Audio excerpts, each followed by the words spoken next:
Existe algo que aparentemente ninguém nos ensinou a perceber. E esse algo é que quanto mais o corpo ele é exibido, menos ele é compreendido. Nunca tivemos tanta liberdade para mostrar tudo, para extravasar, para mostrar o nosso corpo para pessoas desconhecidas na internet. Também nunca tivemos tanta dificuldade de saber quem nós somos. Hoje, jovens são incentivados a mostrar o próprio corpo como conteúdo, moeda de troca e monetização, além de como uma forma de mostrar sua própria identidade. Aquilo que antes era íntimo, algo limitado à nossa privacidade, agora virou moeda de troca, simplesmente algo a ser monetizado pela internet. E a pergunta que mais deixa dúvidas nos jovens não é mais quem eu sou, e sim quanto eu valho financeiramente. Existe algo novo aqui, que é a normalização social de jovens ingressando em plataformas de conteúdo adulto. Como se isso fosse apenas uma escolha profissional, sem pensar nas consequências disso a longo prazo. E como essa exposição afetará os seus relacionamentos no futuro, tanto relacionamentos profissionais, como também a possibilidade de construção de uma família. Essas atitudes, elas são endossadas por alguns mitos que são alimentados hoje em dia na cabeça desses jovens. E esses mitos passam pela glamourização do dinheiro rápido, discurso de autonomia absoluta sobre os próprios corpos e ausência de debates e visão de consequências a médio e longo prazo desse tipo de atitude. Aqui o problema que vemos não é apenas o que se mostra, mas também o que se perde com isso. A psicologia já mostra padrões claros nesse tipo de contexto. Dentre eles, nós podemos listar dissociação entre o corpo e a identidade, dificuldade de estabelecer vínculos profundos, dessensibilização emocional, aumento da ansiedade e vazio, sensação de ser desejado, mas jamais amado. É preciso lembrar que ser visto não é o mesmo que ser reconhecido, pois quando o corpo vira produto, a pessoa precisa criar um personagem para sobreviver. E na criação deste personagem, a pessoa ela pode até mesmo ter uma fragmentação de sua identidade. Vide a quantidade de influenciadores famosos que enfrentam graves problemas depressivos e de ansiedade, mas que ninguém se importa com isso. Outro problema que também pode causar nos jovens que se expõem dessa maneira na internet a dificuldade de intimidade real, ou seja, de construir vínculos reais com outras pessoas e ter relacionamentos saudáveis. É por isso que hoje em dia nós vemos uma popularização do relacionamento, do chamado relacionamento tóxico, justamente por essa conexão entre a afetividade e o corpo. Outro problema que pode ser apresentado também para os jovens que fazem esse tipo de prática é justamente a exposição a escrutínio público, que geralmente costuma ser muito cruel nesses casos, impossibilitando muitas vezes esses jovens de ter uma vida social saudável.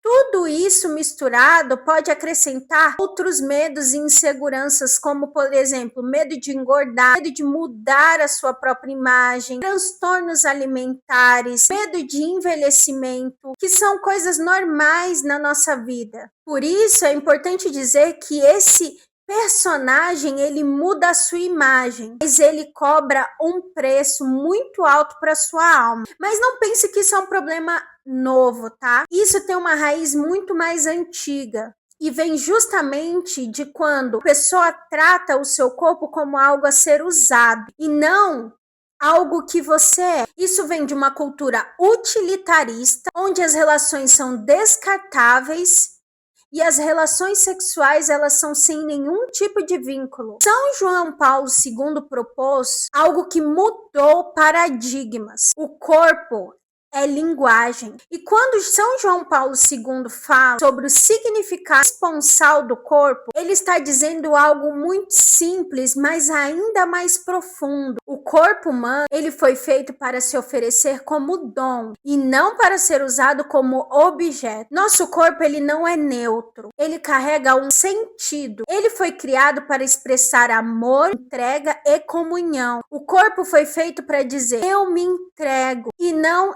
eu te consumo. Por isso é que quando o corpo é transformado em mercadoria, ele perde o seu significado original. Segundo a teologia do corpo de São João Paulo II, o corpo fala. Ele comunica intenções, valores e escolhas. O corpo, ele pode comunicar entrega, quando essa entrega ela existe com amor, compromisso, responsabilidade, doação mútua, ou comunicar uso, quando existe exploração, objetificação, consumo e descarte. O corpo sempre diz alguma coisa. Mas a pergunta aqui é se ele está dizendo: eu me entrego ou eu te uso. Quando o corpo ele é usado sem entrega, a alma ela entra em conflito, porque o corpo diz algo que a alma não consegue sustentar por dentro. E isso se conecta diretamente com ansiedade, vazio,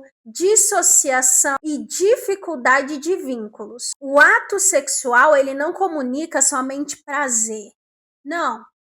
Ele comunica uma verdade sobre quem eu sou e como eu me entrego. O sexo, em sua verdade plena, diz: eu me dou a você, não retiro nada, não uso você, assumo você. Por isso, ele exige fidelidade, exclusividade e abertura ao outro. Sexo é um momento em que o corpo diz algo que a vida leva uma vida inteira para confirmar. O significado esponsal do corpo nos lembra que nós fomos feitos para um dom. O corpo fala, sempre entrega. Sexo é uma linguagem intensa de comunicação. É a mais intensa de todas elas. Quando essa linguagem ela é usada fora da verdade do ser dessa pessoa, preste atenção nisso. Quando o sexo ele é usado fora da verdade dessa pessoa, o corpo ele pode até aguentar, pode até mostrar sinais de prazer ou de que aquilo ali é algo momentâneo, mas a alma ela começa a adoecer.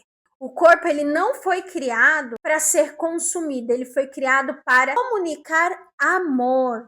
Enquanto o mundo diz que é libertador, que é empoderamento, que é uma espécie de escolha pessoal, nós lá no fundo sabemos que a liberdade que exige que você se objetifique não é liberdade, é negociação. O corpo ele não foi feito para ser explorado pelas outras pessoas e nem por si próprio. O corpo ele revela o invisível, quem somos, quem amamos, no que acreditamos. Por isso, é preciso valorizar limites como uma forma de proteção, intimidade como linguagem sagrada e dignidade como um valor intrínseco. Isso nos faz pensar o que está em jogo para essa geração, porque essa não é uma crise de costumes, é uma crise de sentido. E agora a pergunta que fica aqui para você e para mim também é: o que acontece com uma geração que antes de aprender a se entregar, a amar, ela aprende a se expor e a vender o próprio corpo? Bom, se esse vídeo fez você pensar, refletir, curta, compartilhe e comente qual é a sua opinião sobre esse assunto. E me ajude a crescer a nossa comunidade e alcançar o máximo de pessoas com essa mensagem. Muito obrigada.